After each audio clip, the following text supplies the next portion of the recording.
Olha, com essa história sua, você me fez pensar no arco-íris. A gente entende o arco-íris como uma promessa, uma conexão entre a natureza e o homem, dizendo que Deus não esqueceu de nós. Isso! Então, o segredo. Deus não se esqueceu do homem. Ah, Deus deu promessas de que iria estar sempre com os homens. E nós somos somente um instrumento. que bonito. Você gosta do arco-íris? Hum, eu gosto das cores do arco-íris. Ai, eu já estava com saudade das cores, hein? Do arco-íris. Do trono de Deus também, hein? Ai, que bonitinho. Como é que cor que você gosta mais?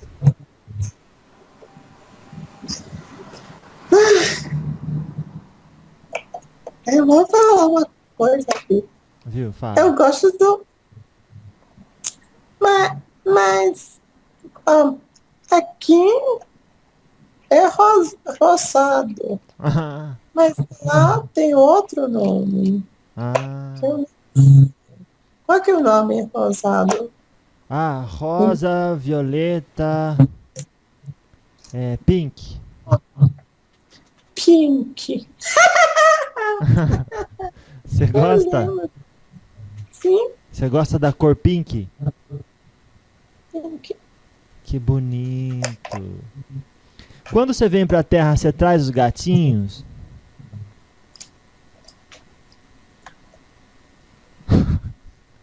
Esse tio é cabeça dura, hein? Titio. Cabeção, cabeção.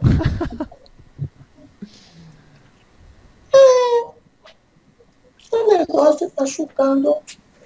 Machucando.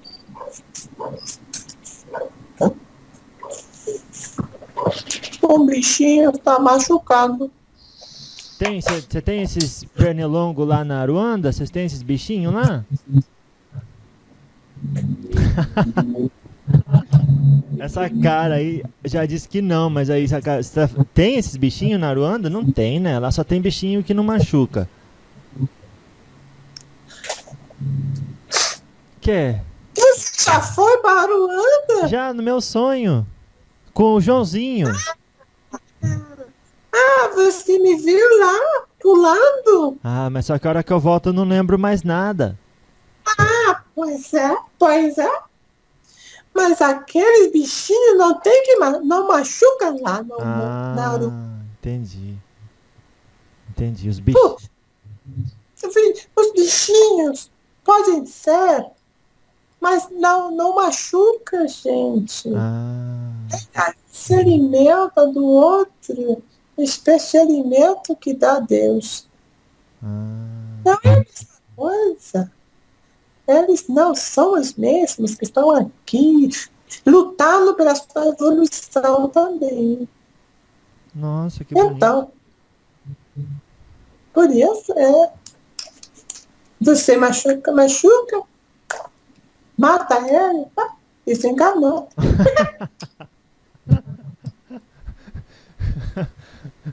E daí ele vai pra Ruanda. Pronto para retornar. Mas só Deus sabe. Só Deus. Só Deus sabe do fim que levam os insetos e os animais. Isso. Nossa. Você tem muita sabedoria, hein, Rosinha?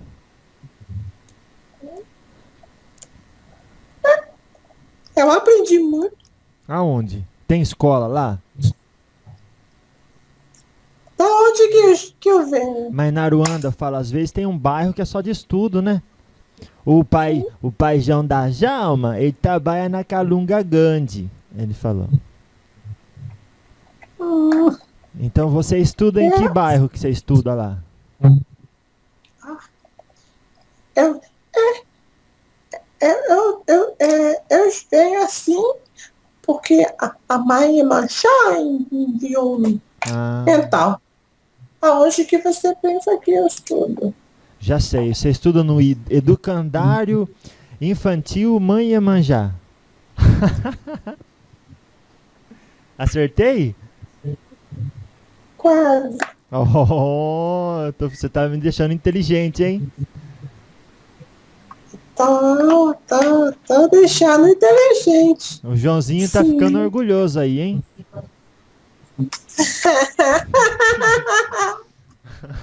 Sim, Ah, ele tá ficando. Ele fica sempre feliz. Uma das características desse menino ah. é que ele é feliz o tempo todo. O tempo todo? Sempre está sorrindo, sorrindo, sorrindo. Tem os dentes brancos E ele sempre deixa ver os dentinhos. E ele tem bichinho? Eu não vou falar disso. Ah, tá bom, então. Porque senão eu fico conversando com você, Rosinha, e perguntando das outras pessoas, é melhor conversar com eles direto, né?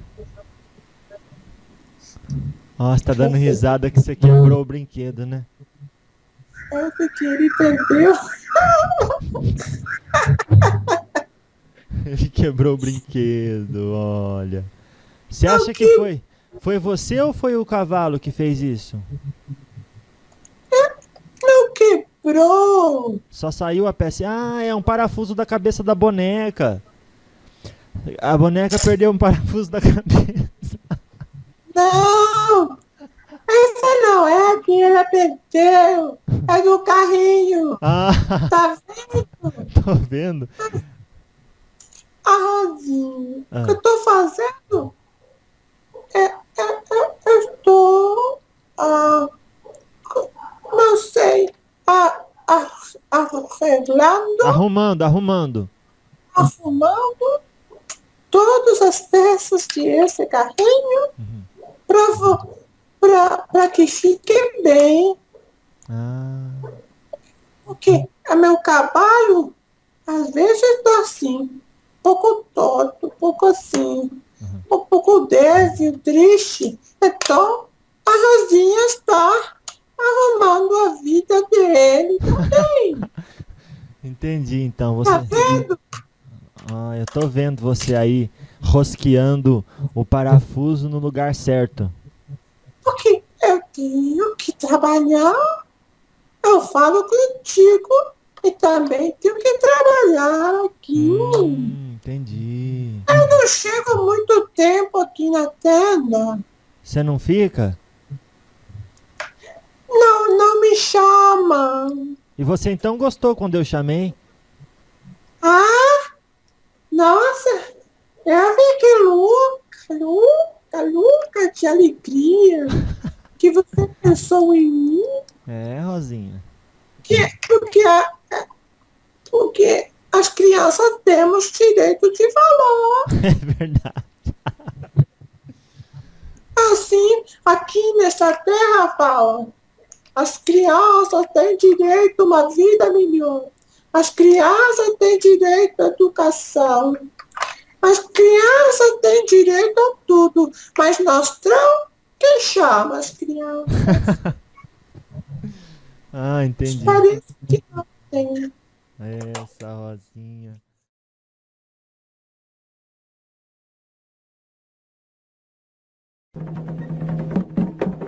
Laroê, seu capa preta, Laroê, Exu, é Mojo Baixu.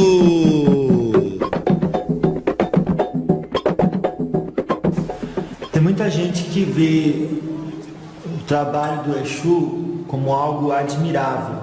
E não é para tanto, né? Natural que se veja assim. E então eu até conheço pessoas que dizem que vão revidar a todo mundo que faz mal para eles, porque essa pessoa quer realmente um dia virar um Exu, depois que desencarnar. O que o senhor sugere num pensamento como esse? Querer não é o poder. Primeira colocação da vida não é assim, exigir não é assim. Sim. Existe uma transformação e essa transformação tem que ter obediência. Muitos querem ser querem ser meretriz, querem ser ricos, querem ser pobres, querem ser tudo. Então quando a pessoa se coloca pela alta magia de encanto que Exu tem nas suas cores preta e vermelha, se acham, se dominam e se predominam dizer que podem fazer e desfazer maldade e que quando é o momento de desencarno querem virar Exu. Mas o julgamento deles para virar o Exu ou não vai ser esse. Lá vai ser a escolha daquilo que se acha que pode ser ofertado. As seres encarnados, pela magia de Exu, pelo toque do atabaque, pelo dançar, acham que é muito fácil desencarnar, encontrar a cor preta e vermelha, mas primeiro não vai diretamente para o mundo de Exu. Você vai para um portal onde você vai passar pelo mais profundo obscuro. E é ali que se vai dar o julgamento a qual a direção vai ser tomada e vai ser levada.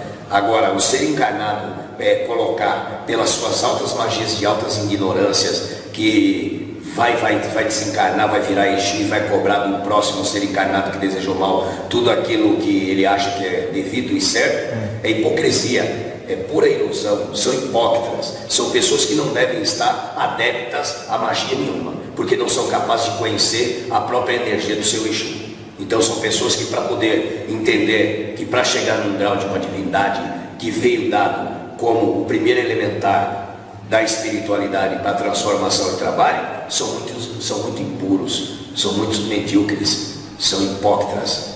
Eles precisam primeiro ter a sua alta evolução dos seus acertos, coisas que o ser encarnado para aceitar os acertos são muito difíceis. Muito difícil. Não é vocês que determinam, só o plano espiritual que determina o que acontece. Quando o ser encarnado depõe que é ele que determina, é hipocrisia pura. Hipocrisia pura. Nessa negação específica, ele está dizendo, olha, se eu acumular maldade, então serei aceito, como se Exu fosse o... Eu vou dizer uma coisa para você, bem colocada e para todos que há de ouvir. Senhor. Por todos os caminhos que eu digo, dizem que Exu tem a semelhança com o diabo. Eu vivo num plano espiritual que eu já cacei o diabo em vários lugares e até agora não encontrei.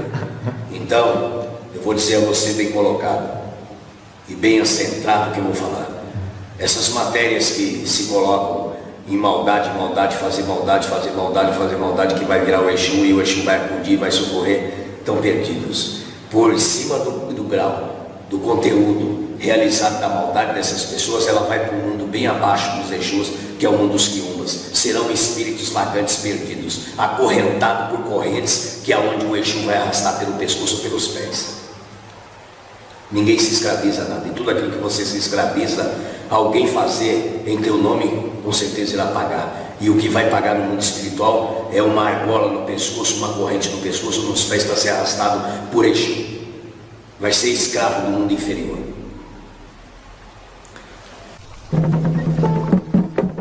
Laroê, seu capa preta, Laro Exu, é Monjo Baixu.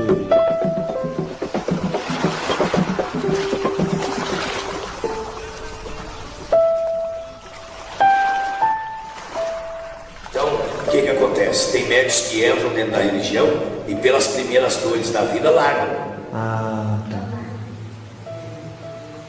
Mas só que lá na frente vão sofrer a consequência. Essas primeiras dores da vida são a disciplina que não está disposta Não está a disciplina que não está disposto a seguir, o desencontro da vida amorosa.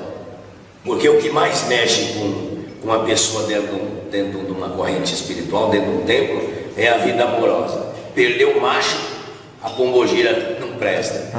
Perdeu a fêmea, o Exu já não presta. Nossa. Então, é decorrente ser colocado dentro da religião dessa forma. Tem muitas pessoas encarnadas, os seres viventes como você, que estão aí sendo colocados, que a espiritualidade ela só é fértil, só é segura em cima de uma situação que desde a parte sentimental tudo esteja coberto. Está errado. Está errado. Você tem que fazer a prática da religião, você tem que fazer a prática da espiritualidade do incorporamento acima de qualquer coisa que você venha viver. Acima de qualquer coisa que você venha viver ou venha passar. Você tem que estar ali praticante. Porque é coisa séria. Muito mais do que você imagina que é sério. Agora o senhor disse que lá na frente a pessoa vai se arrepender. Porque no decorrer da vida, numa situação de uma instância, ela vai precisar retomar o caminho da vida espiritual. Tem como? Vai precisar. Ela vai precisar porque todos precisam ou porque já está na linha dela? Ela vai precisar porque ela vai saber que o caminho da vida, a junção daquilo que ela deixou para trás, que estava agregado nela, vai fazer falta. Vai fazer falta. Eu sempre faço uma colocação aqui. O que você não cumpre, quem vem de você irá cumprir. E como é que você pode deixar o seu cargo, a sua carga cósmica, para outro que não tem nada a ver com você cumprir o que é seu? Ele vai ter que voltar. Então porque tem gente que nunca vai ouvir falar da Umbanda. E se a pessoa foi guiada até aquilo, ouviu falar daquilo, está um pouco de certa forma envolvida, ela tem uma ligação até kármica de trabalho com essas entidades. Tem que antepassar. Ou de pai, ou de mãe, ou de avô, ou de vó, ou de bisavô, de bisavó. Alguém tinha descendência da espiritualidade e não foi cumprida como é preciso, e na vinda dos novos nascentes aquilo foi transportado, foi transmitido para a pessoa. E tem muita gente que gostaria de ter um Exu que é chefe de legião. Não se deve invejar isso, né, senhor Capa? Porque é responsa, não é? A responsabilidade do agrego de levar um guardião chefe de legião é muito grande, moço. Vamos fazer uma colocação da melhor maneira assim. Vamos parar de ilustrar. Sim. Vamos parar de ilustrar a fantasia. Vamos vivenciar a realidade. Então eu vou dizer a realidade, vamos tirar a fantasia e a ilusão. Vamos viver a realidade da coisa. Tem pessoas que adentram dentro da espiritualidade e já observam o manifesto do incorporamento de uma entidade numa matéria, e daqui no decorrer de alguns dias ela está fazendo o mesmo manifesto. Já não é ela mais, ela está vivendo um mundo que não é dela. É como desejar ter um guardião, chefe de legião, sem ter um preparo para carregar uma divindade com tanto conhecimento. Nossa. É ilusão da cabeça. Então vamos parar de fantasia, né, que eu não gosto disso. Por isso acho que já deu para você perceber que eu sou muito direto. Sim. Por isso que me chamo Capa Preta. Senhor dos tronos. Viu? Então vamos deixar isso aí. Mas o ser encarnado, o ser humano, ele tem o direito de fazer a sua ilusão própria naquilo que ele acha que é favorável para ele, sem ele ter o conteúdo. É como se dizer, eu achei uma moeda, essa moeda para mim não tem valor nenhum, mas de repente eu estou andando, vem um conhecedor de valores, pega aquela moeda, me oferece uma continha e leva. Depois eu descubro que ela tinha grande valor. Então o que eu quero dizer com isso? Para que você conheça os valores da moeda, você precisa ter o que é a noção. Você precisa ter o que é conhecimento. Bem assim, é dentro da espiritualidade. Como você vai carregar um guardião, um Exu guardião, que ele vem de falange, se você ainda não foi preparado para aquilo? É impossível. Mas a ilusão, como ela é feita todos os dias, em todos os momentos, todas as noites, cabe a qualquer um se iludir e sonhar. Sonhar é muito fácil. Você sonha com todas as coisas, porque Exu está muito próximo, né? Sonha com muitas coisas na vida. Mas o duro é você ter a qualificação, a capacidade de carregar. Não é escolher, é ser escolhido. Ser escolhido.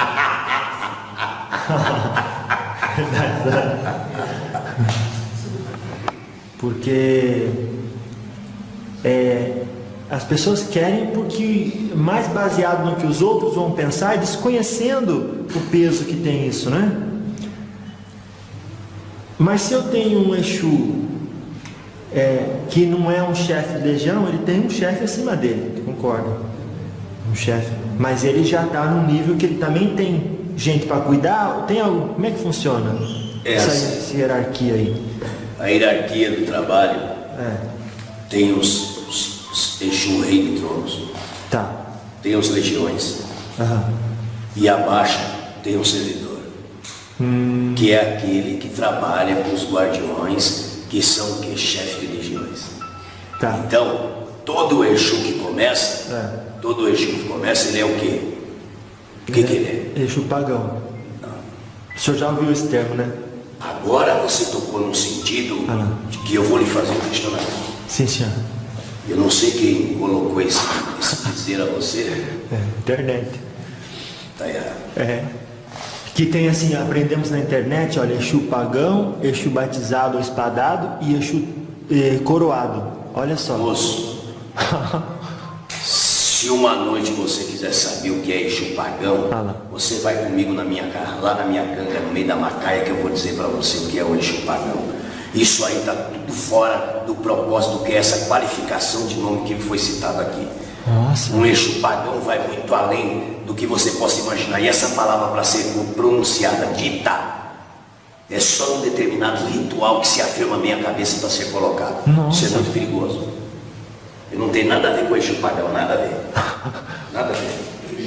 Nada a ver. São divindades que entram no mundo espiritual, já com seus nomes, e eles vão trabalhar sobre os Exus de legiões. Eles vão prestar um trabalho àquelas divindades. Então eles vão tomar conta da casa, eles vão tomar conta das encruzilhadas, eles vão tomar conta das macaias, em nome daquela divindade chefe de legião. E aí, com o decorrer do tempo passado de trabalhos efetuados, merecimento, aí ele vai ter um graduamento, ele vai ter um consagramento. Agora, esta palavra citada por você, esqueça da sua raiz, esqueça da sua memória, porque quem colocou lá, colocou muito mal informado a realização disso. Quando se pronuncia isso aí, é uma divindade que se precisa ser cultuada num determinado tempo, em determinado horário, em determinada magia, em segredo. Em segredo? Nem todos podem participar do ato, do rito, com esse nome. Mas esse nome se refere a uma entidade elevada ou menos elevada, não pode saber? Eu quero dizer isso para você, eu quero fazer uma colocação para você, que eu só vou mencionar isso em outro local, não aqui dentro da cidade. Entendi.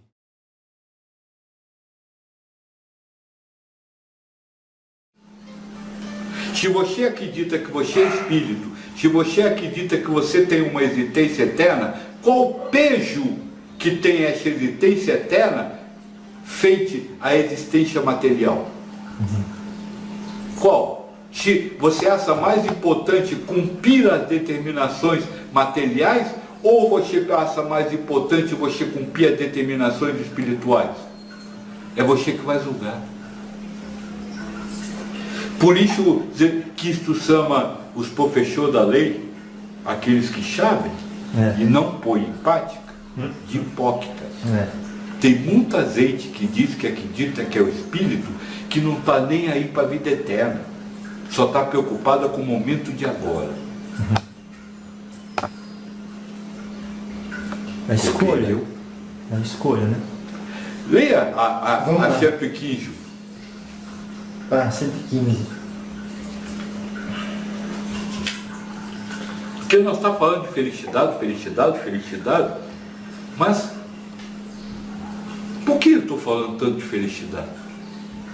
Por que eu estou falando tanto de fuzil de sofrimento? Leia aí. Entre os espíritos, uns foram criados bons e outros maus. Deus criou todos os espíritos simples e ignorantes, isto é, sem conhecimento. Bom, vamos falar um pouco dessa parte aqui. Não pode ainda. Não pode ainda? Eita, o senhor está lendo o livrinho aí do outro lado. Nós vai falar isso. Mas o senhor já sabia que eu ia interromper aqui. Sim. Vamos lá então. A cada um deu uma missão, com a finalidade de iluminá-los e de conduzi-los progressivamente à perfeição, pelo conhecimento da verdade, para aproximá-los dele. Para eles, a felicidade pura e eterna consiste nessa perfeição. O quê? Quem é o espírito perfeito? É o que vive a felicidade pura e eterna. E que a felicidade pura e eterna consiste no conhecimento de todas as coisas. Calma. Ai que eu avanço. Calma. Ai que eu avanço. Calma. Vamos com calma. Vamos. Primeira coisa, o que é um ser elevado? É o ser feliz. Feliz. Não um ser prazeroso. mas o ser feliz. Feliz. Qual a diferença entre prazer e felicidade? Prazer é uma satisfação temporal baseada em sentido. Isso, uma satisfação dos seus desejos. Isso. Quando você quer e aquilo acontece, isso é prazer. Esse prazer é efêmero e esse prazer é fugaz. Ele acaba logo e a sua emoção não vale de nada. A felicidade pura e eterna tem que ser algo além disso. Então a primeira coisa, ela não pode depender do seu desejo. Senão, ela vira prazer. O estado de felicidade tem que estar em tudo que acontece, não só naquilo que retrata o seu anseio. Claro. Perfeito? Essa felicidade, ela está dentro de você, não fora. É você que coloca a felicidade nas coisas, e não as coisas que lhe trazem felicidade. Claro. Você queria vir aqui hoje. Você veio aqui hoje, sentiu-se bem em vir aqui hoje. Este bem não é bem, é bom. E essa felicidade não é pura e eterna, é prazer. Porque dependeu de um acontecimento para existir. Então, se a felicidade não pode depender do que acontece do lado de fora, ela tem que, a felicidade pura e eterna, ela tem que surgir da harmonia com o que está acontecendo. Porque se você, vamos dizer assim, sai da harmonia positivamente, vibra por ter alcançado, é prazer. Se você sai da harmonia para baixo, depressivo, sentindo dor, você não está vivendo a felicidade e sim a dor. Então esse é o primeiro detalhe. O espírito elevado é aquele que vive em harmonia com as coisas do mundo. Não importa se ele tem um prato de comida rico, se ele tem um prato de comida pobre ou se não tem comida. Ele está harmonizado com o que tem para comer. Ficou claro isso? Sim. Esse é o primeiro detalhe. Segundo detalhe, para você se harmonizar com as coisas da vida, você não pode atacar as coisas da vida. Você não pode fazer guerra com a vida. Então você precisa estar em paz. O que é paz? Vocês não sabem o que é paz. Porque paz para vocês é quando o outro se submete à sua vontade. Quando o outro faz aquilo que você quer, você diz, agora eu estou em paz. Mas você não está, porque você acabou de criar um inimigo, fez ele se submeter ao que você queria. Não, sério. Amanhã a guerra vai voltar. É sério isso, hein? Então a paz é algo além disso. Eu diria que paz é você não ter armas para lutar. Então, vive essa felicidade.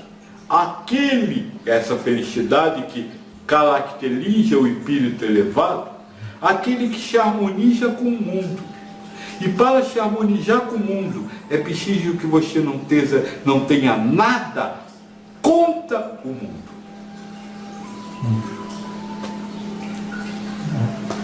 Porque você reconhece que tudo é um encadeamento de alguma coisa, tem uma função dentro. E foi zelado por uma causa primária. Tem uma função apropriada para o desenvolvimento daquela pessoa onde ela se encontra. E aqueles circunstantes interagindo com ela. Então agora ficou bem claro. O ser elevado é aquele que, encarnado, convive com qualquer coisa do mundo sem ter nada conta o que está acontecendo. E por isso se harmoniza com tudo. Seja isso uma topada, seja isso um estupro. Certo. Tá certo? Ah, sim. Agora volta ao conhecimento. Lê de novo. Vamos ler novamente? Vamos. Entre os espíritos elevados, entre os espíritos, uns foram criados bons e outros maus. Daí ele respondeu: Deus criou todos os espíritos simples e ignorantes, isto é, sem conhecimento. Perfeito. A cada um deu a missão com a finalidade de iluminá-los e de conduzi-los progressivamente à perfeição, pelo conhecimento da verdade. Pelo conhecimento da verdade, o ser pode alcançar esta felicidade. Para aproximar-nos dele. Concorda comigo? Então, para cada espírito, Deus dá uma missão, uma encarnação, para que ele adquira conhecimento para viver nessa felicidade plena e pura. Continue. Para eles, a felicidade pura e eterna consiste nessa perfeição. Os espíritos adquirem esses conhecimentos passando pelas provações que Deus lhes impõe. Perfeito! Você adquire o conhecimento passando pelas coisas da vida. Aí eu lhe pergunto, você passou por uma situação em que foi chamado de feio. Que conhecimento você adquiriu neste momento? De entender como eu reajo a esse insulto. De que enquanto você... Esse insulto não, essa coisa que você chamou de insulto. Que enquanto você quiser ser chamado de bonito, você vai sofrer. Você não vai viver a felicidade. Conheceu isso? Adquiriu um conhecimento que pode lhe levar à felicidade. Agora, enquanto você quiser saber por que o outro lhe chamou, para que o outro lhe chamou, se ele estava certo, se ele estava errado, você não aprendeu nada. Se foi culpa minha, certo? Continue. Essa pergunta é fundamental, porque aí está o processo de encarnações, o processo de elevação, porque poxa, você com certeza já ouviu falar muito sobre elevação espiritual, mas nunca ninguém lhe disse o que é o espírito elevado. Espírito elevado é aquele que sabe as coisas. Não! O espírito elevado é aquele que é feliz. Não tem nada a ver com saber. Tem a ver com o conhecer para ser feliz. Continue. Fica mais claro agora ainda. Vamos ver. Alguns aceitam essas provações com submissão e alcançam mais rapidamente o objetivo de seu destino. Tá certo, eu queria ser chamado de bonito, mas não fui. Ela me chamou de feio, e daí? Por que eu vou ter que discutir com ela para provar que eu sou bonito? Submeteu-se ao que foi falado. Continue. Outros não conseguem suportá-las sem lamento. Ai meu Deus, mas que coisa horrível, eu fui chamado de feio, olha só, que coisa, essa mulher não presta, ela me ofendeu. Outros não conseguem suportá-las sem lamento e, assim, por sua culpa, permanecem afastados da perfeição e da felicidade prometida. Então você vive afastado da felicidade porque você não consegue vivenciar os acontecimentos do mundo com equanimidade, em paz e harmonia. Me mostra aí nessa pergunta que fala sobre toda a encarnação, que outro conhecimento você precisa ter?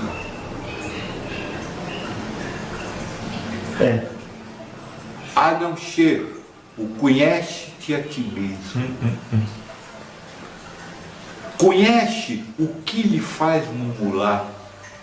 Conhece o que lhe tira dessa paz e dessa harmonia. É isso que você precisa conhecer, e não do Petélio, Peripílito, Enesias, e não essas bobagens. Por isso é que eu estou lhe dizendo que a nossa proposta, depois de 14 anos de trabalho, é fazer uma faculdade de vida, lhe ensinar como é que se fala, pedagogicamente, como se vive em paz e harmonia. Como se vive trabalhando para retirar de si o que lhe faz se desarmonizar com o mundo.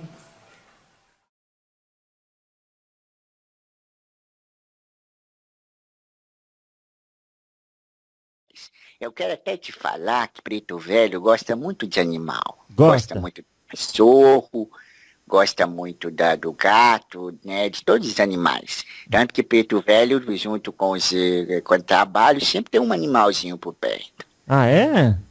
É, sempre tem. Que animal que o senhor tem aí por perto? Animal que eu gosto? É. Eu gosto muito de um gatinho. Eu tenho até um gatinho, né, que nós também põe nome animal também, né? Olha, que bonito. Eu tenho um gatinho que ele sempre vem quando eu incorporo, perto de mim. Eles são espíritos muito amorosos, muito evoluídos na questão. São nossos irmãozinhos, né? Agora, falando por si de medicina... Vamos. Então, a medicina carnal é uma coisa, espiritual é totalmente diferente. Porque nós, todos os pretos velhos, nós temos na nossa Aruanda sagrada, nós temos também um local onde nós vamos apresentar os assuntos questionantes da Terra. Por exemplo, se acontece alguma coisa na Terra, ou algum filho precisa de um socorro, né, imediato, né, meu filho?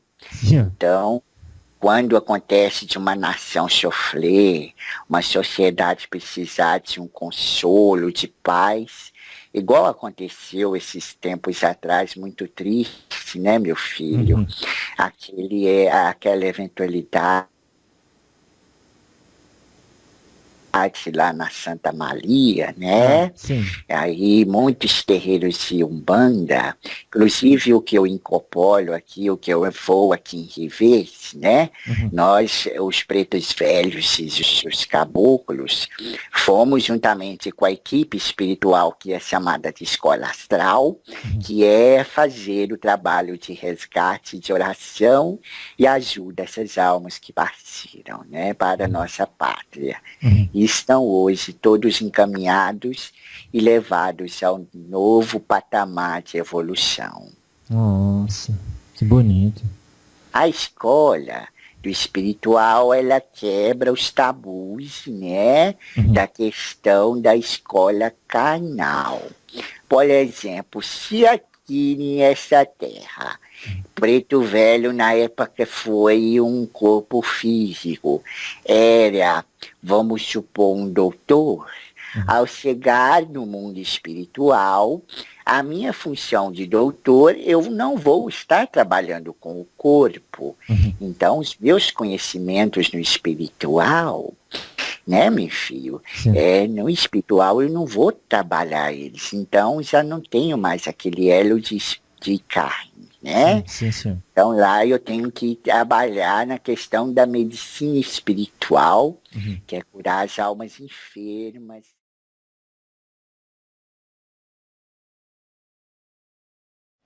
É a lei da...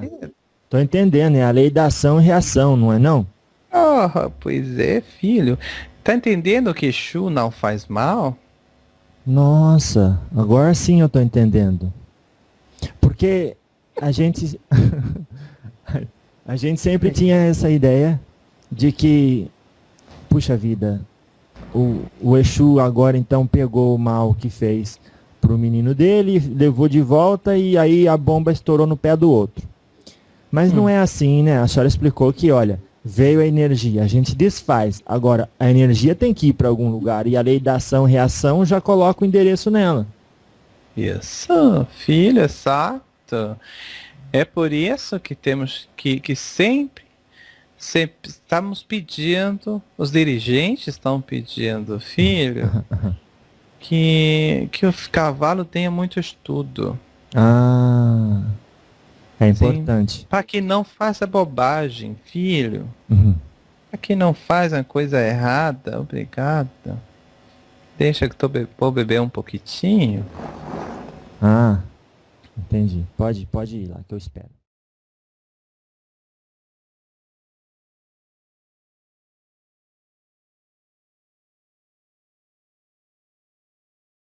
Entendeu? Sim, o senhor falou sobre banhos e obrigações. Que efeito tem esse banho e quais são essas obrigações? O sabão serve para quê? Para limpar. Os banhos dos caboclos também servem para limpar. Tanto o corpo físico como o corpo espiritual. Banho de erva, por exemplo. A erva de arruda. Quando nós jogamos a erva de arruda no nosso corpo, ela limpa o nosso corpo de larvas espirituais. Quando nós jogamos rosas brancas, banho de rosas brancas, da cabeça aos pés, nós estamos lavando o nosso chakra coronário, que é aquele da cabeça, no meio da testa, e fazendo com que a nossa mediunidade ela aflore mais. Nossa. Ela fique mais limpa. Então, o banho de rosas brancas é igual uma esponja cheia de sabão. Ela vai ali no chakra coronário, limpa ele, bem limpinho, tira as sujeiras, imundícies. Nossa. Para que o chakra possa receber boas vibrações e aflorar a mediunidade do médium. Mas então é bom tomar um banho de rosas brancas se a gente vai na gira no sábado, toda sexta-feira. Perfeito. Pelo menos uma vez na semana. É necessário. O senhor usa a palavra necessário. Eu falei bom.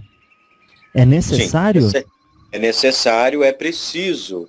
Você não pode subir para o congá sem ter tomado o banho de ervas do seu orixá. Certo. Não, tá certo. Não pode de maneira alguma. A gente toma banho de ervas sempre antes da gira, mas eu digo banho de rosas. Das rosas brancas. Banho de rosas uma vez no mês. E o exagero também pode trazer complicações. Tá certo. Uma vez no mês, então. Uma vez no mês é bom. Tá certo. Eu vou evitar o máximo que eu puder, seu caboclo, perguntas que a gente pode encontrar na nossa literatura e tratar sempre um pouco mais aí do que acontece no mundo espiritual. Então, quando eu perguntei para o senhor se o senhor conhece o seu flecheiro, que é o dirigente do nosso templo, o senhor falou que sim. Daí eu fico em dúvida, o senhor conhece, como o senhor conhece esse em específico? Porque o senhor está num lugar, obviamente, no mundo espiritual, nós não conhecemos muito bem como vocês trabalham com o fator distância. Né? Imagino que não há muito disso aí. Quando nós estamos fora do corpo, do médico, do cavalo, isso, nós estamos nas colônias espirituais. E lá nós temos amizade com todo mundo, nós fazemos reuniões espirituais, nós cantamos, nós estudamos junto, nós somos amigos. Mas lá não fica só índio, lá também fica médios que desencarnaram. Então é como uma vida normal da sua sociedade na Terra. Entendeu? Entendi. E é claro que tem aqueles que trabalham conosco, nós estamos mais juntos durante o dia, e outros trabalham em outros setores. Mas isso não quer dizer que nós não conhecemos ou que nunca conversamos um com o outro. Entendeu? Certo. Há sim uma comunicação. E há também momentos em que o grande orixá, ele designa algum espírito para dar palestra para os espíritos. Nossa. que estão lá. Então nós somos convocados a sentar e escutar palavras ordenadas pelos orixás, para trazer para a Terra um aperfeiçoamento espiritual para todas as pessoas que procuram o nosso terreiro. Entendeu? Entendi. Então, se eu falo de uma entidade, o senhor ou já conheceu ela em Aruanda, ou conhece aqui por conta da necessidade do trabalho? Sim. Tá certo. Conhecemos uns aos outros. Uhum. E quando, por exemplo, o E senhor... respeitamos cada um a sua forma de trabalho. Uhum. Porque Quando... o espírito, ele tem autonomia, o espírito falangeiro, ele tem autonomia para chegar na Terra e desenvolver a sua forma de trabalho, que adeque a cultura daquela cidade ou daquele país. Entendi.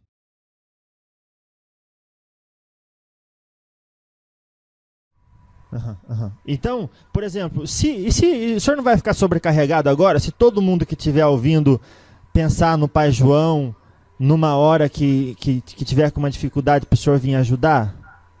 De quem vai ajudar não é eu. É Deus, filho.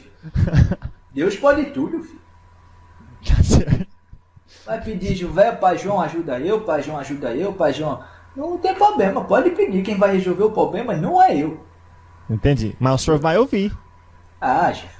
E quem vai ouvir também não é eu, já é Deus. Através de mim. Né, meu filho?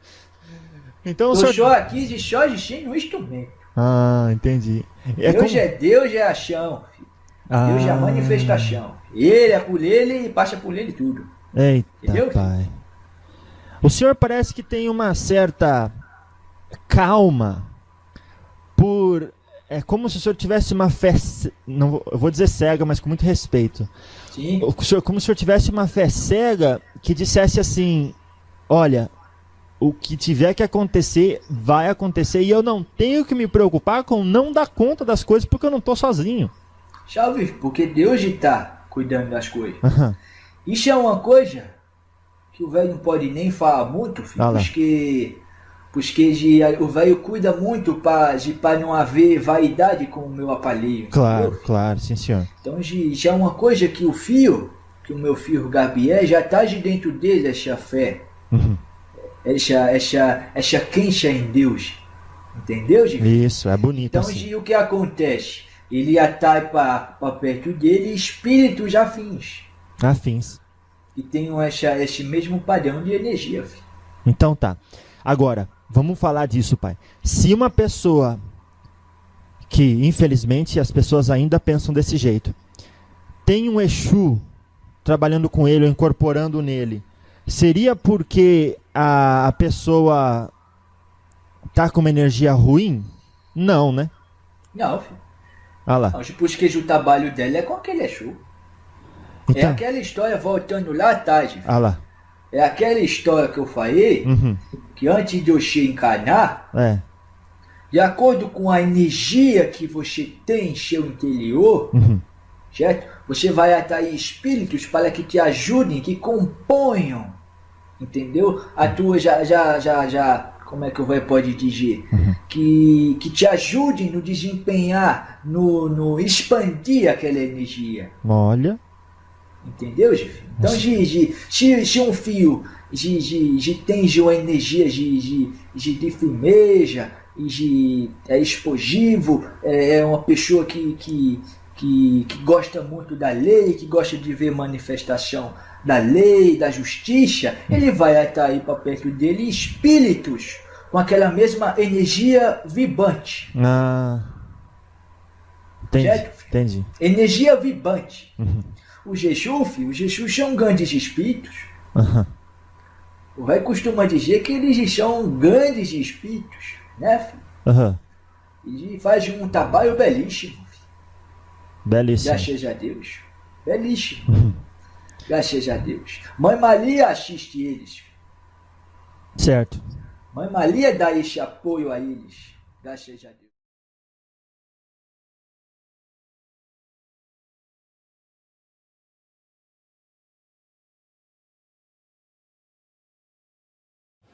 Vou responder segundo a visão humana dos meus pontos de referências. Quando você fuma, você adianta o seu processo de desencarnação, e então você chega no mundo espiritual como um suicida, leva aquilo no seu perispírito e precisa então reequilibrar através de tratamento e depois uma reinserção no mundo físico para reparar os erros que você cometeu e que ficou gravado no seu perispírito. Então você tem que voltar, e aí a sua consciência diz que para o equilíbrio e correção da culpa, é bom que você nasça com uma doença para você aprender a ter a responsabilidade com as coisas que Deus coloca na sua mão. Irmão, deixe-me lhe perguntar. Tá dando risada já, né? Quando o mundo espiritual se transformou num centro de reabilitação para a personalidade humana? Quando a personalidade humana ainda não aprendeu responsabilidades sobre aquilo que tem. Irmão, você já considerou o tamanho deste universo?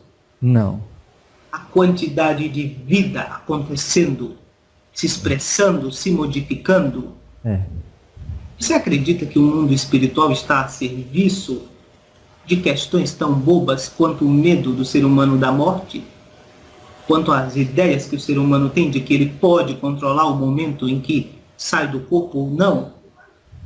Deixe-me lhe perguntar, e as pessoas que vivem 100 anos fumando? Elas poderiam ter vivido 200 se não fumassem? Não. E as pessoas que não fumam e morrem com 20?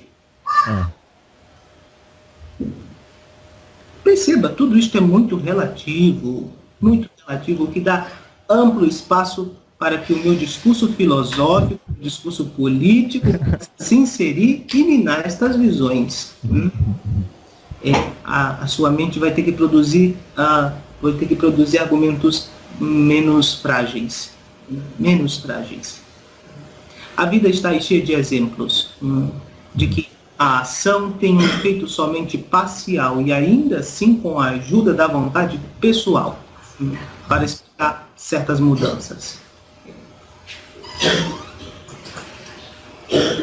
Eu não estou aqui defendendo fumar o cigarro ou não. Claro. Tanto que tomei como exemplo o sorvete, porque se considera, em geral, o cigarro como algo não muito positivo. Mas quantas pessoas não acreditam que se alimentar de sorvete é normal, é muito natural? Ora, hoje, irmão, se você se limitar a apenas respirar, ainda assim, você vai ingerir substâncias que, bom, de acordo com a própria lógica humana, não são benéficos para o corpo. Certo.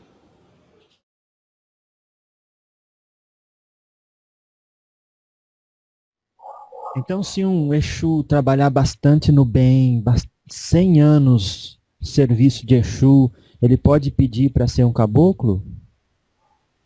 Tipo, uma evolução acima? Eu pedir não, filho. Para superior dele. Pedir não, filho, que isso não. Não pode. A guia superior, filho, que vai falar o que tem que fazer.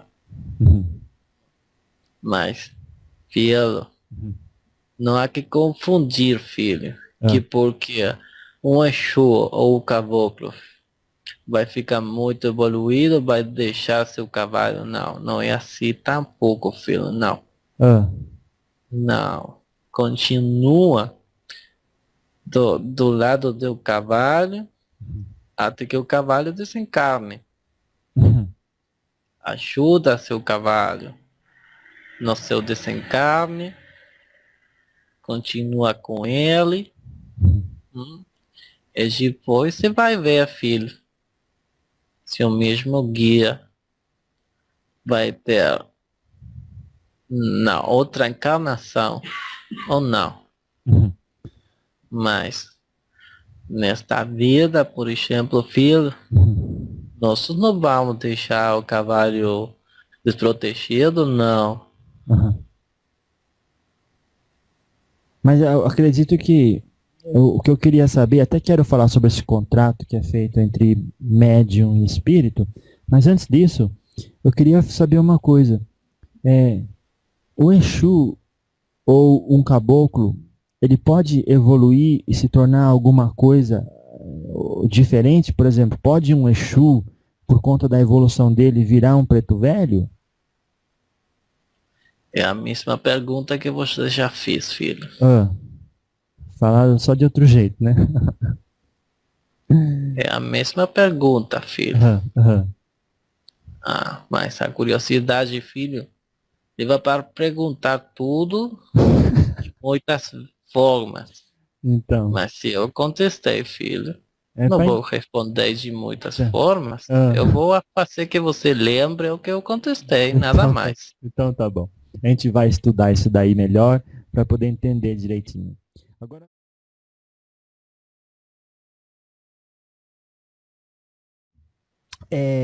O que a pessoa pode fazer, então? Ela, obviamente, ela frequenta, igual a senhora falou, uma casa onde ela vai poder trabalhar o desenvolvimento da sua mediunidade, né? Ela pode tanto ser uma casa espiritualista, espírita ou umbandista, né? A senhora não faz questão que ela vá nessa ou naquela. Ansioso, você fala muito mais rápido, né? Desculpa, eu vou falar de novo. A senhora não faz questão que as pessoas se desenvolvam a mediunidade na Umbanda, faz? Eu entendi, filho. Eu entendi. O que precisa é estudar muito. Estudar, mas também perguntar a seus dirigentes o que é o melhor para eles. Todo o tempo. Perguntar todo o tempo. Porque o bom médium não somente se faz estudando a teoria, não. Não, pero se faz também perguntando e praticando, chegando sempre na hora certa para o desenvolvimento. Sim, desenvolvimento. Desenvolvimento, sim. Então. Tá certo. Então tem que seguir direitinho as regras, precisa ter bastante disciplina. Claro, tem que saber, o médium tem que saber sempre qual é o fundamento da tenda do terreiro que frequenta. Sim, os fundamentos, as regras da casa que frequenta. Claro, porque se ele vai e não vê que a tenda ou terreiro tem um fundamento bom, ou tem boas intenções, ou não trabalha para o bem, tem que sair correndo, Tem que sair correndo. Correndo, sim. Para que dá? Para que ficar nesse terreiro se não faz caridade, se não se estuda, se os dirigentes não falam nada, construtivo, né? Se sua mente se coloca aos pontos e vai girar com assim uns círculos até ficar mareados, como bevados, tudo os dias, tudo as giras de desenvolvimento, a mesma coisa. Não é assim, filho. Não é assim. Não é assim, tem que estudar, tem que perguntar, mas os dirigentes têm que ser muito responsáveis por isso, por cada coisa que tem nas suas mãos. É uma grande responsabilidade dos chefes de terreiros, não é verdade? Os dirigentes, em geral. É verdade, assim, não é brinquedo, as vidas não são brinquedos. Então, a senhora estava falando aqui, a gente estava vendo na mediunidade. Vocês já combinam normalmente com os médiums antes da encarnação? Quem é que vai ser médium? E daí vocês já preparam o corpo espiritual dele? Mas sempre é assim, filho. Sempre. Uhum. Uma regra. Cada um que chega nesta encarnação já destinado, né, um Exu, uma pombagira, entidades, guias de luz, para que se a pessoa deseje o dia de amanhã, possa trabalhar com eles.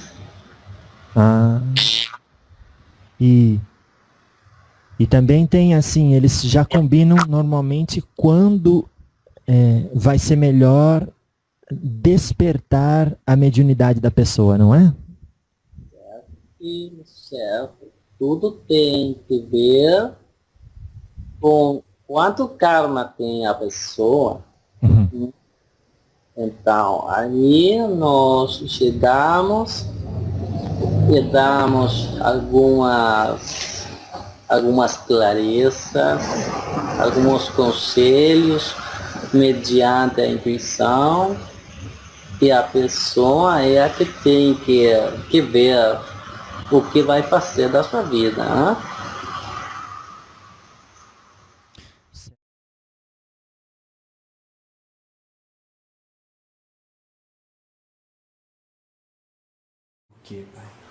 Você precisa trabalhar para ser feliz. Não, mas viu? Sim, é o que está aí. Mas não é o trabalho. É um trabalho, moço, é o maior e o único trabalho que você tem para fazer nessa vida. É lutar pela sua felicidade. Então a vida vem em tribulações e você precisa trabalhar pela sua felicidade. Vamos voltar ao exemplo do você chegou aqui e ele não estava. Aconteceu uma tribulação. Neste momento, Deus lhe deu essa tribulação para que você trabalhe pela sua felicidade. Criticar ele é felicidade para você? Não. Acusá-lo é felicidade para você? Também não. Então o senhor omita de fazer isso.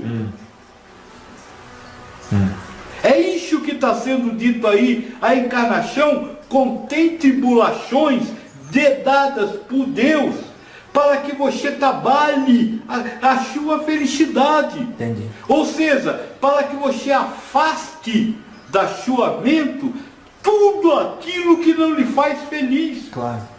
Olha, tá certo, eu vi até aqui, ele não está. Mas o que eu posso fazer?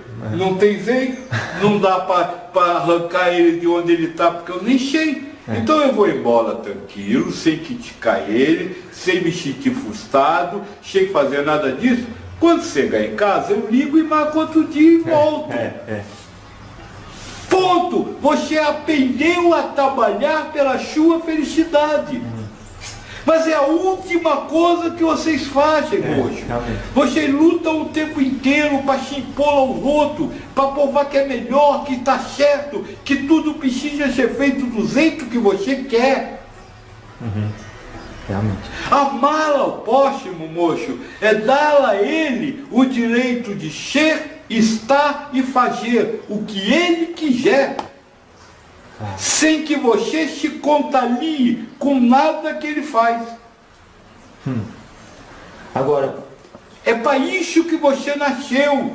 É só por isso que você está encarnado. Não tem mais nada para você saber, não tem mais nada para você conhecer, não tem mais nada para você tomar conhecimento. Voltando ao exemplo da lâmpada, você encarnou para se limpar por fora. Do conhecimento adquirido.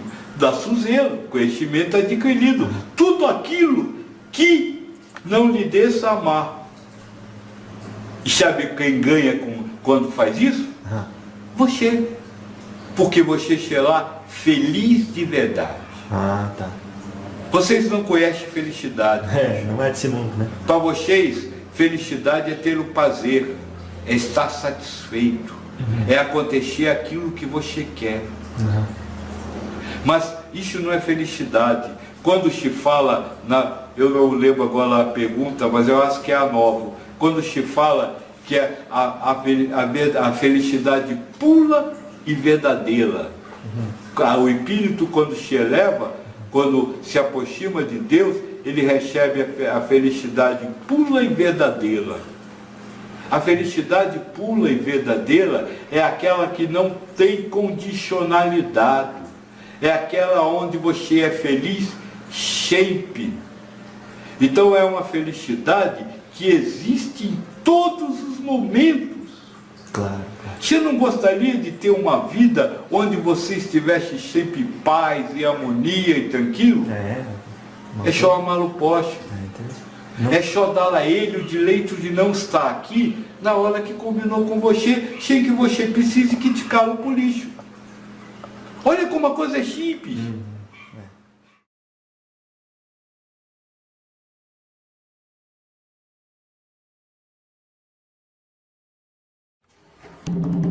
Salve a malandragem!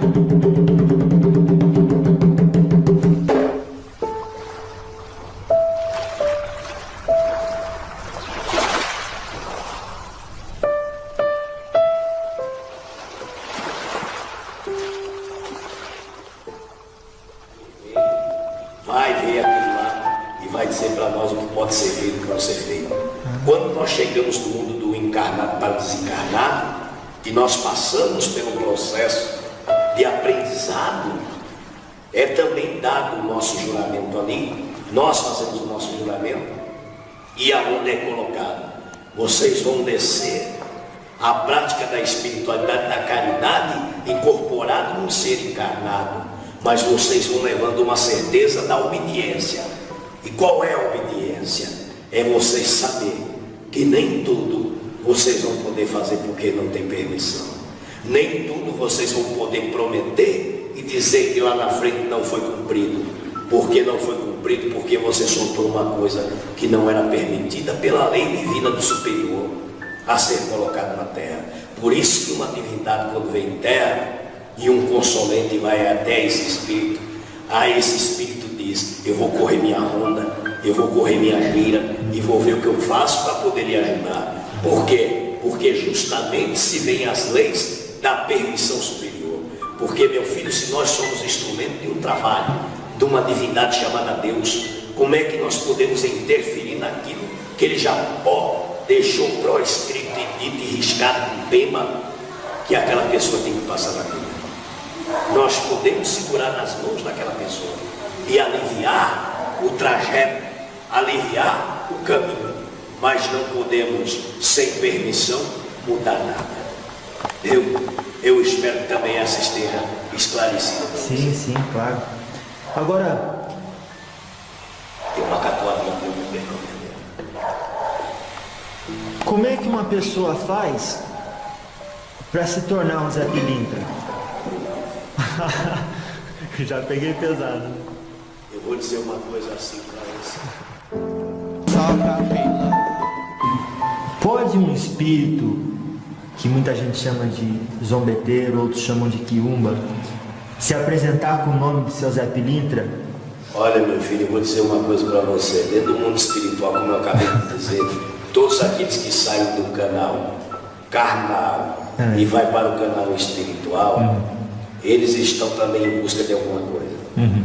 E todos nós que vivemos em terra como espírito, nós trazemos outros que querem aprender. Nós trazemos outros também para ensinar, para dar caminho, para fazer ser direcionado à verdadeira luz da espiritualidade. E às vezes, no decorrer do caminho, como a própria vida de vocês encarnados muda totalmente, no mundo espiritual não é diferente. Às vezes, lá na frente, aquele já não quer ser mais nada e quer ficar no mundo ali visível, perturbando. Aí ele encontra um médium que não está centrado com os seus banhos feitos, com as suas orações, que não faz o seu resguardo, que não faz as suas devotações como se é preciso, e ali está brincando numa corrente. Aquele espírito que é não evoluído, mas regredido, passa por aquele local e acaba entrando ali. Como ele viu aquela divindade dar um nome, ele se manifesta pela infé daquela pessoa e solta aquele nome sendo invernado. É isso que acontece. Tudo é aquilo que está centrado, escute bem o que eu vou dizer para você, aquilo que está afirmado, está seguro, aquilo que é sustentável, tem jeito de entrar o que é ruim? Não tem. Alguém só vai manifestar falando que é ciclano, que é aquilo, que é João, que é Maria, que é Antônio, que é sei lá o que, meu filho, quando alguém dá espaço na imaginação para que ele possa se colocar. Os quiumba, como você diz, os zombeteiros, eles também têm mais o que fazer. Sabe o que é o que eles têm mais o que fazer? É perturbar aquele que não está agregado na fé. Por isso que você vê muitos médicos sair com uma gira e dizer assim: nossa, mas a gira foi boa. A gira foi boa, mas não conseguiu enxergar que por trás do incorporamento teve toda uma situação de um espírito que também estava precisando de socorro. E qual foi o socorro que foi dado? Somente aquele que enxerga, que sabe. Então, ele pode dizer, porque cada um que vem, um caboclo, preto velho, baiano, marinheiro, traz um espírito que ele está ensinando. E quando ele passa por uma casa, ele diz: eu sou fulano de tal. Mas se o médium está bem seguro, ele não vai entrar e não vai manifestar. Só que dentro de uma casa, de Umbanda, um templo, tem sempre vocês, ou o dirigente, ele sempre participa das giras, né? Ele está sempre lá, então ele sabe todo mundo que entra, todo mundo que sai. Poxa, mas é assim, meu filho. Eu vou dizer para você, nós sabemos todo mundo que entra, todo mundo que sai. Agora eu vou dizer para você, a cabeça de cada médium é que faz a porta estar aberta ou estar fechada. Você entendeu, não? Entendi. Então o senhor permite que aquilo aconteça? Para que o médium possa aprender, para que o médium possa entender que ele precisa estar centrado com os seus deveres da religião, com os seus deveres da casa. Às vezes o espírito deixa o médium pegar aquilo, que é para ele entender que ele é forte também, e ele precisa interagir nessa força dele, que às vezes ele não acredita. Entendeu, meu filho? Entendi. Nós sabemos de tudo, mas nós deixamos a coisa acontecer, para que cada um, talvez não é aquele médium que está pegando aquilo, mas para aquele que está do lado, aprenda com aquilo que está acontecendo, que ele precisa também ser um sentinela, ele precisa também ser um vigia, ele precisa também ser cumpridor das coisas. Muitas coisas já aconteceram, com a minha presença ou não minha presença, que eu vim para resolver, mas não porque aquela pessoa que estava passando por aquilo merecia. Quem estava do lado não tinha certeza do que estava fazendo, e que se um espírito daquele pegasse aquela pessoa, era perigoso matar. Então foi pegar o outro para que ele abrisse os olhos e disse: o negócio é sério. Entendi. Entendeu, meu filho? Vocês estão sempre orientando para que o melhor aconteça segundo o que foi permitido pela providência divina. E de não também dizer, como vocês têm o livre direito de escolher aquilo que vocês querem, até a espiritualidade que não quer evoluir acaba se regredindo e acaba se achando no direito de dizer assim: eu vou fazer o que eu quero. Pois bem, uma colocaçãozinha, eu vou dizer para você, coisa rápida e uma besteira. Sim, senhor. O ser encarnado, quando ele desencarna, ele precisa de 7 dias para poder reconhecer que não está mais entre os vivos. Nossa. Não é assim? O plano espiritual, do mesmo jeito, ele traz e ensina. Aquele que quer aceitação evolui, aquele que não quer fica vagando. E acaba perturbando aquele que não tem centralização e fé naquilo que está fazendo. Viu? Agora, isso dentro de um templo sério, mas a gente vê que às vezes pode existir um templo não sério. Mas eu, antes de chegar nesse ponto, eu quero perguntar para o senhor: as pessoas não devem ter medo de se aproximar de um templo de Umbanda, porque vocês, se deixaram isso acontecer, se estão protegendo, não vai deixar ir além do que a pessoa precisa para crescer. Poxa, não, filho. Nós não vamos deixar mão nenhuma acontecer. Nós vamos só fazer aquela pessoa aprender que pelas leis divinas, se existe também a punição, se existe também o direito de mostrar que a força espiritual, ela tem que ser conduzida da melhor maneira possível.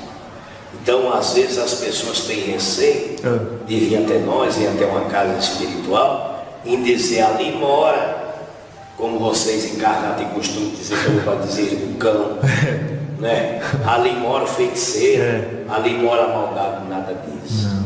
Nada disso. Desde o momento de Exu, o nascimento de Exu, desde o momento da maior divindade, que é os maiores elevados da natureza espiritual. Eu vou dizer uma coisa para você: todos nós sabemos que Deus existe. Tanto é que nós sabemos que Deus existe, que nós estamos aqui pela obra divina dele.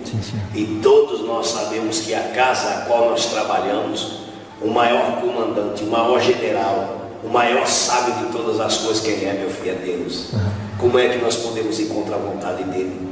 Nós temos que ensinar as pessoas, fazer aprender, ensinar a aprender a vontade de Deus. Que muitas vezes até as próprias pessoas, não só dentro do templo espiritual, não só dentro da religião humana, não só dentro das outras nações, as pessoas, elas deixam de acreditar pelas dificuldades que às vezes se apresentam no destino da vida e acham que só um culpado pode carregar. Se é no centro espírita, é a entidade. Se é na igreja católica, é o Deus. Se é no outro, é Messias. Se é no outro, é Moisés. E aí eu não sei mais. Mas é a própria pessoa. Então não precisa ter medo, que nós estamos no mundo direcionado em palavra divina ao Criador. E quando você vê uma entidade vir na terra, tirando os Exu, que ele sabe que ele é mensageiro também. Ele é aquele que está cuidando de todos os cantos do mundo. É aquele que está trabalhando para que a pureza venha nascer e a sujeira seja retirada. Aonde você vê um baiano, um preto velho, um caboclo, uma criança, um marinheiro, todos não se reverenciar a divindade maior suprema, não é o bom espírito. Pode ter certeza. Eu mesmo. Tá certo. O senhor falou sobre Deus, sobre preconceito gratuito. Quando o senhor era encarnado, o senhor tinha noção da imortalidade da alma? Que o espírito continua? Olha, meu filho, foi como eu disse para você um pouquinho mais além. Isso. Eu estava lançado ao mundo para a festança. Certo. Tudo que era ali ofertado, eu estava no meio. Chegou um determinado momento que eu precisei de acreditar. E disse a nosso Senhor Jesus Cristo que ele me valesse naquele momento, a Nossa Senhora das Candeias e a Nossa Senhora Santana. Foi aí que naquele momento que eu me redimi de todos os meus pecados, de todos os meus erros, de tudo aquilo que eu não acreditava. Foi aí que eu vi uma luz aparecer na minha frente e pôr as mãos sobre mim e mostrar que lá do outro lado existia uma vida. E aí é onde nasceu a minha crença, foi aonde nasceu a minha fé, foi aonde nasceu em mim o respeito por todos aqueles que diziam ser santos, e que eu pudesse escutar pela boca daqueles que estavam em volta que a santidade existia. E aí eu também comecei por um dos caminhos da vida. Depois da situação que eu vivi, eu sempre dizia que me acompanhe na frente e me acompanhe às minhas costas aquele que está no céu, e aqueles que do céu ele manda para que possa me proteger. E isso carrega comigo essa extensa caminhada espiritual. Foi aonde eu descobri que realmente, e posso dizer para vocês que essa passagem de vocês é uma coisa simples, que às vezes vocês fazem uma cachoeira, vocês fazem um rio, vocês fazem um mar, vocês fazem um lamento, e que no decorrer do tempo a consequência disso acaba, e a consequência maior vem depois, que é a vida eterna espiritual. Essa é extensa, essa é eterna, essa não acaba nunca, meu filho. Essa carne acaba, essa carne passa pelo período e vai embora. Mas a espiritualidade não, ela é extensa. Às vezes um tem a permissão de reencarnar, outro não. Outros querem ficar no mundo espiritual e poder vir à Terra ser cumpridor de seus deveres espirituais como espírito. Então, eu acordei nesse sentido, no momento que eu precisei. Vou dizer para você qual foi. Sim, senhor. Foi no momento que eu vi minha mãe muito enferma, minha mãe muito doente, e eu não queria perder minha mãe, e minha mãe segurando na minha mão, ela me disse para mim, em palavra firme: siga seu caminho, Zezinho, que eu estou indo embora. E eu disse à minha mãe que eu não queria perder ela, e me ajoelhei e comecei a dizer que Deus das alturas divino me acudisse, o santo e as santas do céu. Foi quando eu vi uma luz pôr a mão em mim, me confortar e dizer que o tempo dela já tinha acabado e que ela ia viver do outro lado. Foi que aí eu senti que do outro lado a vida continuava e eu precisava continuar minha vida. Foi numa cantiga que eu disse, cantando sozinho pela uma estrada: seu Zé Pilintra não teve pai, seu Zé Pilintra não teve mãe, mas eu tive minha mãe. Mas porque minha mãe foi embora e eu tive que correr um caminho sozinho. Mas nesse correr um caminho sozinho, eu levava que Deus era meu pai, que Nossa Senhora das Candeias era minha mãe e Nossa Senhora Santana era minha mãe também. Foi aí onde eu acordei, abri os olhos e entendi que Deus, Nossas Senhoras estavam ali amparando minha mãe para uma vida eterna e que lá eu ia encontrar ela. Graças a Deus. Eu? E quando o senhor passou para o mundo espiritual, é lógico que a gente quer saber, o senhor encontrou ela? Olha, meu filho, eu vou dizer uma coisa para você. Não foi assim tão rápido. Ah, sim. Eu precisei também poder passar por algumas coisas minhas, uma renovação, uma preparação. Depois que eu estava preparado, aí eu pedi ao meu superior que ele me desse condição de encontrar uma pessoa que tanta importância tinha na minha vida. E aí eu fui dar a permissão para mim. E aí encontrei minha mãe, abracei muito, vi que ela estava muito bem e que eu tenho que seguir meu caminho. E fui cumprir minha parte espiritual e sei também que ela está muito feliz em cumprindo a dela também. E que Nossa Senhora das Candeias me dá força, porque no momento do desencarno, meu filho, quem vem receber vocês, todos aqueles que desencarnam, é aquele mais profundo que viveu no maior profundo sentimento da sua vida. Naquele momento que você está para desencarnar, você começa a ter visões de tudo aquilo que fez você feliz, que era aquilo que você mais amava. Então pode ter certeza que se já foi dessa para outra, vai estar esperando.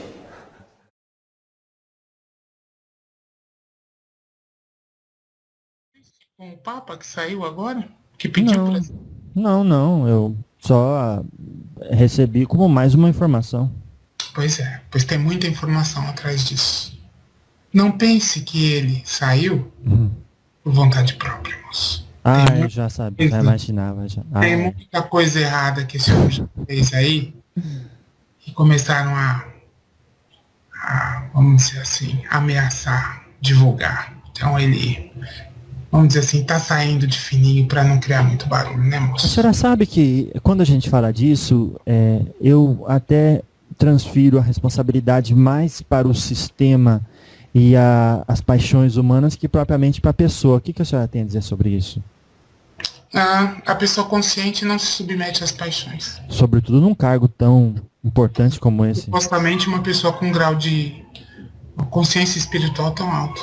Você já pensou o papel de eu sou um papa, eu sou responsável por bilhões, eu sou representante, olha a arrogância. Sou representante de Cristo na Terra.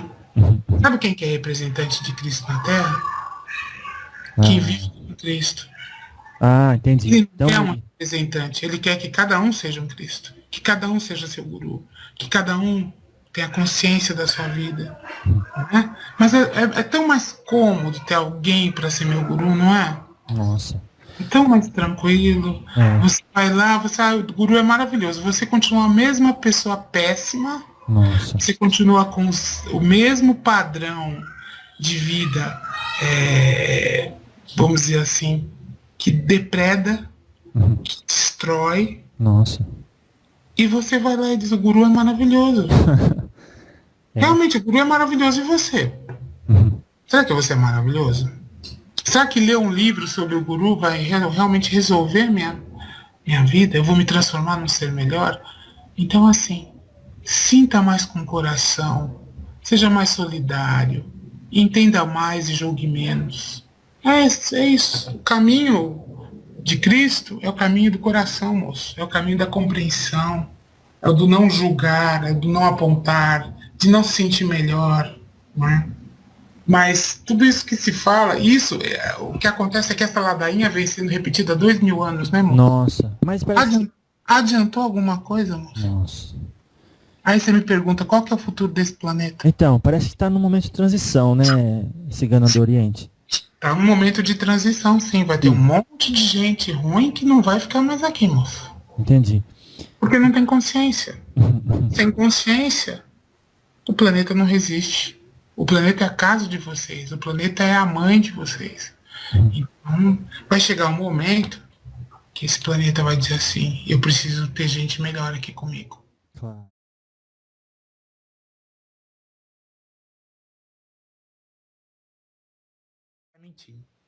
Então é fácil você entender o outro, porque você tira as cascas. É como uma cebola, tá, moço? Todo ser humano é uma cebola. A gente vai tirando aquelas cascas, no fundo fica só aquele raminho fininho, sabe? Mas é aquilo que é a verdade. Então vocês precisam aprender a descascar as pessoas, tirar as cascas de fora, porque tem mentira demais. Entendi. Ninguém escapa da colheita da própria plantação. Moço, é matemática. O universo é matemática, moço.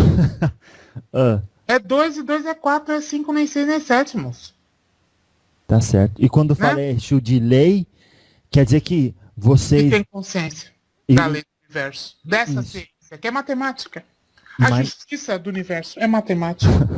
Se eu tô descompensado de um lado, eu vou pagar do outro, moço. Eita. Só que é diferente. Lógico, moço. Eu tô te falando do ponto de vista de, vamos dizer assim, seres mais aperfeiçoados, ascensionados, etc. Vocês vêm para experimentar o desequilíbrio, moço. É difícil encontrar gente equilibrada aqui, não é não? Então julgue menos. Porque você que se acha tão certinho, será que no fundo você é tão certinho assim? Ah, é. Realmente. Não é, moço? Ah, é. Tem muito que arrumar. Tem muito que arrumar. Sobretudo quem se acha certinho, porque tá enganando, tá se enganando e acha... Ah, nem vou falar. Olha... Deixa esse diálogo aqui já vai dar bastante polêmica, viu? Você vai ouvir muita história, já vão xingar esse moço aqui. Ixi, bom, já vão chamar de quiumba, já vão chamar, pode me chamar do diabo, do que quiser. Eu não tô nem aí. Eu tô aqui para falar a verdade para vocês. Se foi dada essa oportunidade, que seja aproveitada, que é pro crescimento de vocês. Busquem sempre a verdade, essa é a minha palavra final. Busquem a verdade. Busque o conhecimento, o autoconhecimento, porque aí você vai errar menos na sua vida. Se errar menos na sua vida, é capaz de você nem virar Exu. Já vai para planos mais altos e depende, nem encarna mais, vai para planetas mais felizes, como vocês gostam de dizer, né, moço? Vocês planetas mais felizes. Isso. Vamos todos para os planetas mais felizes, mas para isso você tem que realmente viver de acordo com a sua verdade interior e saber respeitar a verdade interior do outro. E tira as cascas, descasca a cebola que você encontra todo dia na sua frente, moço, que vai ser bem mais fácil para você e para o outro. E não agrida, entenda, diga a verdade, mas sem agredir. Falou, não acredita em nada que você está falando, não precisa agredir. Porque às vezes a pessoa não tem a compreensão, às vezes nem ela mesmo sabe que ela tá tão engendrada nas mentiradas todas que ela criou que ela nem consegue mais sair. Não tem essa história? Os mitômanos, eles criam uma mentira e já tá acreditando, moço. Não dá pra ser assim. É, realmente. Mas olha, eu agradeço muito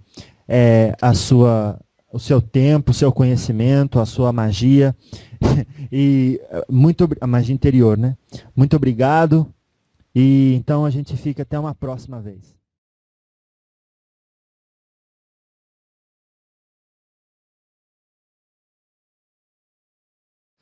O senhor também houve houve questionamento para modo de compreensão. O senhor, antes da gente continuar, o senhor tem telefone aí no lado espiritual? Que é isso? Como assim? Telefone é esse negócio que tá fazendo esse barulho aí? Não, você é da casa. Tá certo. Então não dá para escutar, não. Não, tô brincando. Olha, seu Tranca, o senhor quando... conta um pouco da história do senhor, se possível, pra gente entender um pouco. O senhor, porque no livro O Guardião da Meia-Noite, ele explica pra gente que existe, por exemplo, esse Tranca-Rua das Almas, que é, no caso, o chefe do senhor, que é o que ele era. E depois ele tem vários capangueiros que viraram escravos dele. E o jeito que eles viraram escravos deles, primeiro é que quando eles morreram, eles não tiveram merecimento para ir para um lugar melhor, e então eles ficaram no túmulo. Então, tem gente, seu Tranca, que o senhor encontra que fica preso no túmulo até os vermes comer toda a carne deles? É só se for ruim demais. Aí, se isso acontece, que a pessoa fez muita ruindade. Vou te contar um que merecia isso. Vamos ver. Do Bigodinho. Esse que está sendo comido até hoje. Mesmo que tenha sido usado só como um instrumento de purificação, é o que ele falava. Mas ele tem que ser comido devagarzinho. Tem que ser muito ruim. O bicho homem, vocês têm a polaridade de ser bom e de ser ruim. Se você é tão ruim assim, tem que comer devagarzinho. Agora, para que existe as equipes de resgate? Para não deixar que isso aconteça. Porque se existe tanta ruindade, é porque Deus mandou fazer, né? Não. É para decantar mesmo. Quando o senhor fala se existe tanta ruindade é porque Deus mandou fazer, não é que Deus seja mau ou tenha qualquer um desses sentimentos, é porque assim a pessoa aprende a gostar de praticar aquilo que faz ela evoluir, não é assim? O tal do Deus falou assim, haja de equilíbrio. Você acha que é alguém que fica furando ele com garfo? Ou é a mente dele que fica espetando ele durante uns bons tempos depois de desencarne? É a mente, filho. Então as pessoas se tornam escravos da própria construção mental que não tomou conta durante a vida. Durante a vida toda ele criou uma grade e ele se torna preso dentro dessa grade. O senhor... Facilidade.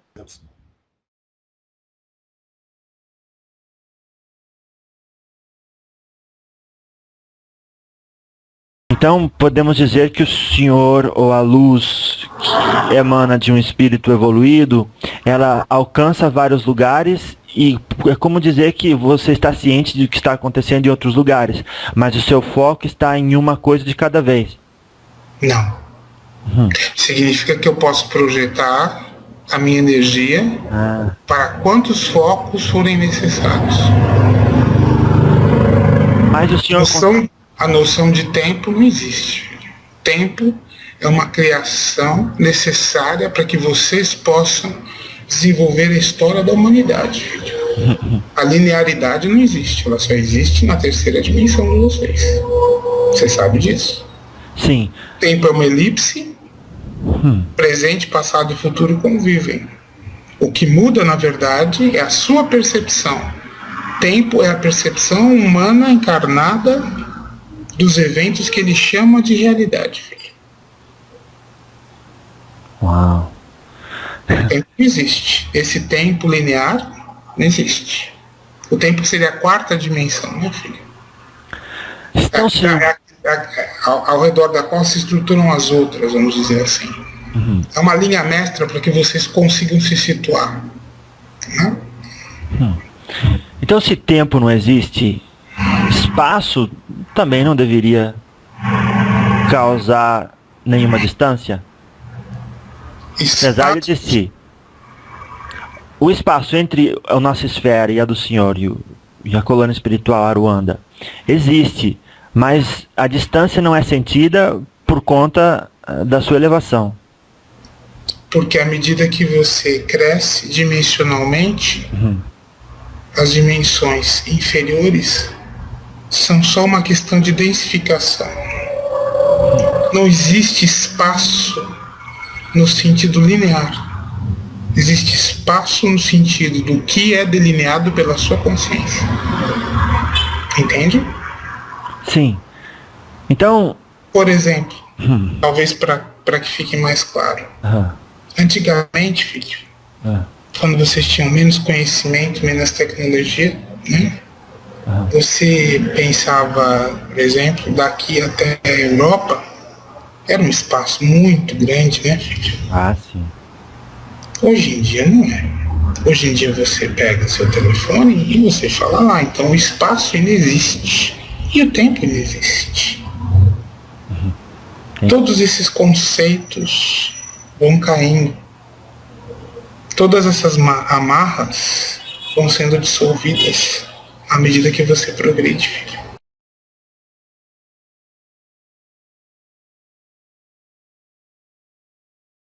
Sobretudo quando se trata de órgãos que a gente não vai mais usar, por que não doar a todos? Exato. Acho que as pessoas têm medo de... Simples. Por exemplo, quero doar comida aos pobres. Aí ela vai lá, vê o que está sobrando, e ela faz daquele arroz velho, aquele feijão já com bichinhos, aquela carne que já está quase podre, ela fala, nossa, eu dei um monte de comida para caridade. Isso é caridade? Não, caridade é ir no mercado e comprar o melhor arroz, o melhor feijão, a melhor carne e doar para quem realmente precisa. Isso é caridade. É dar roupa, não é aquela roupa velha, é a roupa que você usa e que é boa e é bonita e você vai dar para a pessoa que precisa. É dar aquele sapato novo que você tem. E você está tirando aquilo que te é de melhor para doar para o outro. Isso é caridade. Não é dar aquilo que não te serve mais. Doar o que não te serve mais é bom senso, filho. Assim, mais alguma pergunta, filho? Doar o que tem de melhor seria então, no fundo, a gente não dirigir, na verdade, os nossos esforços para as coisas materiais, porque notavelmente não conseguiríamos resolver o problema na raiz. Então, de repente, doar o melhor, a melhor caridade seria então fazer realmente aquilo que Jesus falou, né? Amar a Deus sobre todas as coisas, o próximo como a si mesmo. E quando você se ama, você se melhora, você se torna uma luz na humanidade de escuridão, onde outros à sua volta são capazes de ver mais a distância e compreendendo a si mesmo, no reflexo que você está proporcionando a ele, ele também consegue se virar ou então acender a própria luz. Não seria isso então a maior caridade? Exemplos são importantes, filho, mas a maior caridade que eu digo é, se for, por exemplo, no que você é bom, no que você se acha bom, qual o seu caminho? Você se acha um bom orador, você sabe conversar, você sabe orientar? Então fazer caridade para você é doar o melhor, o que você tem de melhor. Que é saber orientar as pessoas. Sim, claro. Então isso é seu melhor, essa é a sua caridade. É doar o melhor de si, não o resto. Se eu sou, não sei, um bom cozinheiro, o que eu posso fazer? Eu vou fazer a melhor comida que eu sei e vou doar isso. Se eu sou um cientista, eu vou fazer o melhor experimento e vou doar isso. Cada um tem um caminho na vida e cada um sabe o que é o seu melhor. O que eu estou dizendo é, sim, exemplos são importantes, mas caridade não vem de exemplo. Caridade vem do ato consciente de querer doar o que é o melhor de si. Ah, sim, aí sim. Porque eu falo assim, porque tem gente que vai ouvir e às vezes vai ficar triste agora e não vai mais doar as coisas. Se tá seguindo no coração... Continue fazendo, não. Continue fazendo a doação da cesta de comida, da roupa que não te serve. Mas isso não é caridade. É bom senso. Isso é bom senso. É o mínimo, né? Muito pelo contrário, filho. Tem muita gente que precisa. O país é tão pobre, às vezes, para algumas pessoas, que tudo é necessário. Sim. Claro. Não é? Isso é uma questão até de consciência social mesmo. Que muitas pessoas também não têm. Não é? Mas o que eu estou lhe dizendo é, caridade é doar o que você tem de melhor. Não o que lhe está sobrando.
Entendi.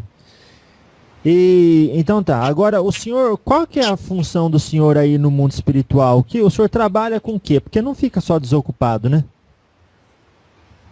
Dá firmeza para os outros mensageiros, quando precisa de força para poder atuar no mundo espiritual e ajudar os outros.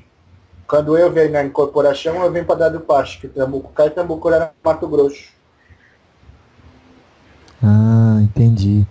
Então, e aí, senhor, quando o senhor falou que quando o senhor vem, o senhor dá assistência aí para as pessoas que estão trabalhando com cavalo, com médium? Eu tenho um terreiro também na Mato Grosso, eu trabalho mais que com esse cavalo, que não trabalho com vagabundo, né? Tá vindo trabalhando muito pouco. Então eu tenho terreiro, que eu sou chefe de terreiro e Tambucurá na Mato Grosso. O que quer dizer ser chefe de terreiro se o senhor já desencarnou? Quando o Pai Santo é chefe de uma tenda de cura, tem um mensageiro que é responsável para cuidar daquele Pai de Santo e que vem como curador. Então eu já tenho, já venho como cabeça de cuidar do trabalho. Todos os trabalhos, eu que mando eles. Então, é um terreiro igual um terreiro de Umbanda? É um terreiro de Umbanda. Ah, entendi. Explica para ele. Você não entendeu? Não, entendi. Espiritual, é o chefe espiritual do terreiro de um terreiro de Umbanda no Mato Grosso. Entendi. Tem que trabalhar com o Fernando, ele trabalha com outro médium que tem um terreiro de Umbanda no Mato Grosso. Eu deixo em 2 cavalos na terra. Ele só incorpora em 2 médiums. Entendi. E como é que é esse trabalho que o senhor faz lá no Mato Grosso? O senhor, porque, só para a gente entender, às vezes tem diferença, quem ouve, gosta de saber. Lá no Mato Grosso, então, o senhor é o chefe do terreiro. O que um chefe faz? Ele pega as buchas mais maiores para resolver. Quando vem os outros com carga pesada, quando vem com carego, quando vem com macumba, quando vem com espírito ruim, nós fazemos a limpeza. Nós queremos para preto velho, que nós mais brabo. Mas eu até que não sou mais muito brabo, né? O Caboclo Tupinambá era bravo, Marcos? Ele tinha mais dificuldade de se comunicar, né? E era mais impaciente. E por que o senhor... Ele tá me dando para beber, para fumar, então eu tô mais calmo. Eu tô com paciência para falar com você, eu não sou de muito ficar tempo. Também, quando você quiser parar.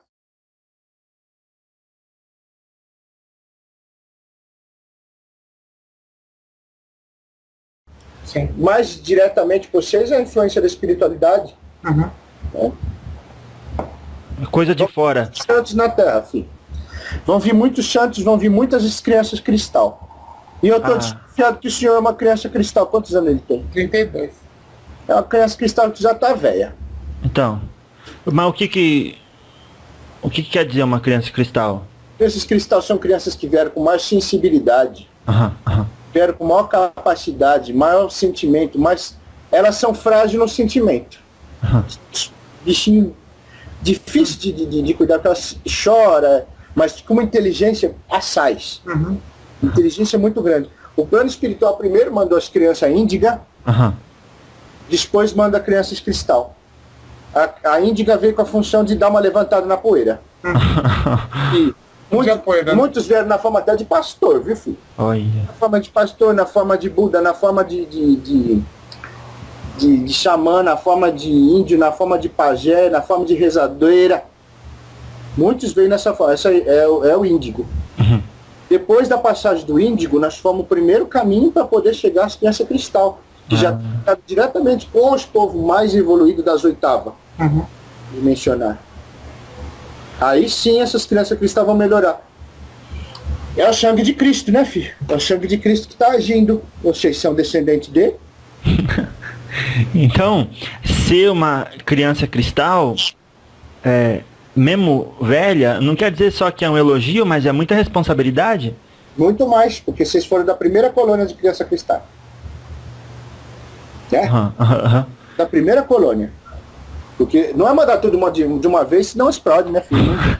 As coisas não. É mandado aos poucos. Tá certo. De 10 em 10. Né?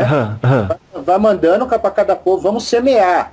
Se você semeia toda a semente de uma vez, e chove tudo de uma vez, a plantação se perde. Os pezinhos, espera crescer, para dar sombra para o próximo crescer, aí vai sendo feita a semeagem. Entendi. Então, obviamente existe uma consciência maior que está organizando, direcionando tudo isso. São o semeador. Quem está semeando. E eu sou só um semeador também, filho. Eu só venho aqui para jogar a semente no chão. Eu venho ajudar a cuidar da sementinha. A mostarda não pode ser jogada no meio da pedra.